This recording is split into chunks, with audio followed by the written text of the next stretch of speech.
Assalamu alaikum, Ahmed here. Welcome to the lecture 5 of class 3. I hope you have done the previous assignment accordingly and have already gone through the chapter like 1 to 2 times.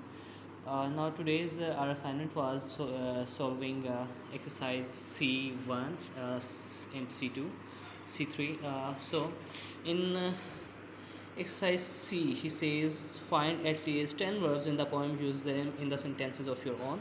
Now it will be your homework assignment.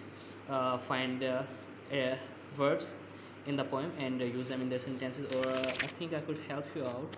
Like if we start finding verbs in sentences, we were playing, the first one is playing is really difficult to underline the words while recording.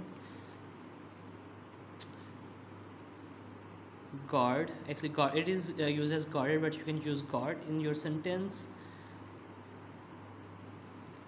Get, three, asleep. Here are some of them. You can find others on your own and use them in your sentences. The sentences will be made on your neat notebooks.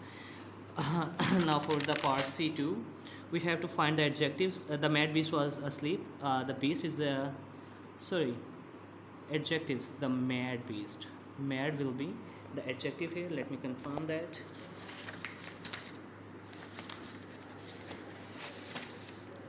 Yes, mad is an actually adjective.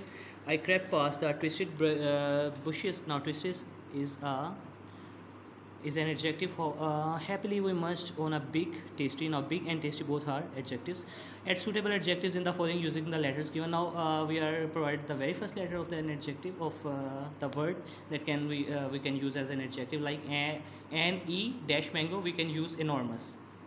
E makes enormous. Now a dash kitten, a cuddly kitten, and dash actress, an aging actress, broken ladder, a tall salesman, and an ugly duckling. Now until next video lecture, Allah